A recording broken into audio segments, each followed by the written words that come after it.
I want to talk about checking the facts, right? Again, that's where's the bear analogy I was using in my last video. You have to figure out what your anxious thoughts are protecting you from, how you can turn them around, and kind of assess, is there a bear outside? Then your job is to run and get to safety or freeze or whatever skills you use to manage interactions with a bear. That's out of my scope of behavioral health, right? So assessing, is there a threat? What's actually going on? So my mind is telling me danger. And if you look around and you're in my office, more likely than not, you are safe, right? So how do you know if you're safe? How do you know if that thought or that emotional response is appropriate or not? So if there's a bear, get to safety. Freeze and hope it walks away. Sound one of those bear horns to scare it off. Whatever it is, look out for the bear and be careful. It's not my expertise. But if you are in my office or you're in your home and you know that most likely you're safe and this is some inner stuff that's coming up for you and it's making you anxious, you have to assess what's going on. So what are other possible reasons that you feel worried? Is it something you're headed to later in the day or something coming up later in the week? Is it somewhere you're headed right now? Or is it a dream that you had? Or is it an experience that you've had in the past that's fueling how you feel about yourself or the thing you have to do today? So let's break it down. So you're worried about being late to an event.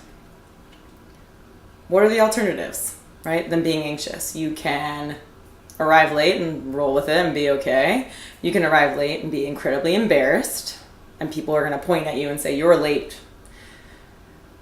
Maybe you'll be stressed out. You'll have to squiggle your way through some seats like at a movie or a show, and it'll be minorly embarrassing and no one will remember because you're going to see this awesome thing and everyone will have forgotten by the time you get there, right? But there are lots of alternative outcomes for your experience, for your anxiety.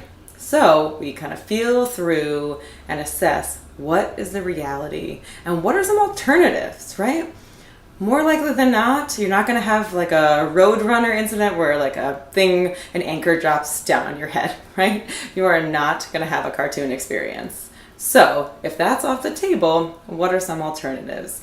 And how do you remember to get there? You can use a checklist, right? Like a cheat sheet. Keep it in your wallet, just remembering these skills, right? So what's actually going on here? What's fueling this feeling in my body and these thoughts? And then assessing the threat, right? So in the scenario I just gave you, if you arrive late to something and people are gonna, kerfuffle and be annoyed that you have to scoot into the center of the aisle, how embarrassing is that gonna be for you? It might be like teeny tiny, embarrassment. It might be a massive embarrassment. So how is that experience going to be for you? Especially when we know that people are going to forget all about it after whatever you sat through, an awesome movie or play or whatever, right? They're probably going to forget about it. And what's going to happen if you get there and you have an aisle seat and everything is fine, or you actually don't end up being late because the traffic worlds and spirits were working with you and you got there on time, you overestimated how long it would take you to get to your destination. What if you arrive on time?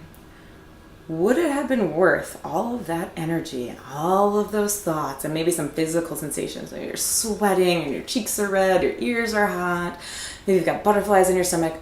Was it worth all of that distress? And I want you to assess that and sit with that for a minute. So if you get there and you end up not being late, will it have been worth it? Probably not. And even if you end up late and you get to your seat before the show begins or the trailers are still rolling, would it have been worth it? And more likely than not, if you continue to assess that and figure that out, you will notice most of the time the threats are not real. Again, we're not really running into bears, right? These big scary things. We are not running into them. More likely than not, our anxiety and those rolling thoughts and those fears and hot flashes are based on very little. They're mostly your anxiety and how you've trained your body to respond. And we have to undo that with these skills over and over. And the first time you do it, it's going to be uncomfortable. And the second time you do it, it's still going to be uncomfortable. Okay? It takes time and practice.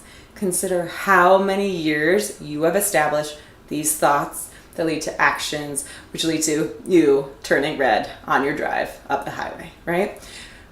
Years. So give yourself some forgiveness or some space to kind of figure it out and practice the skill over and over through the discomfort. Because once you start to realize that you're fine and you're going to get to your destination, no one's going to remember you were late, or you might not be late at all, your brain will catch up. It will change that pattern that you've been practicing for years and years. So I want you to let me know how it goes as you practice, and I'll see you next week for my last video of the month. Thanks so much, and don't forget to subscribe.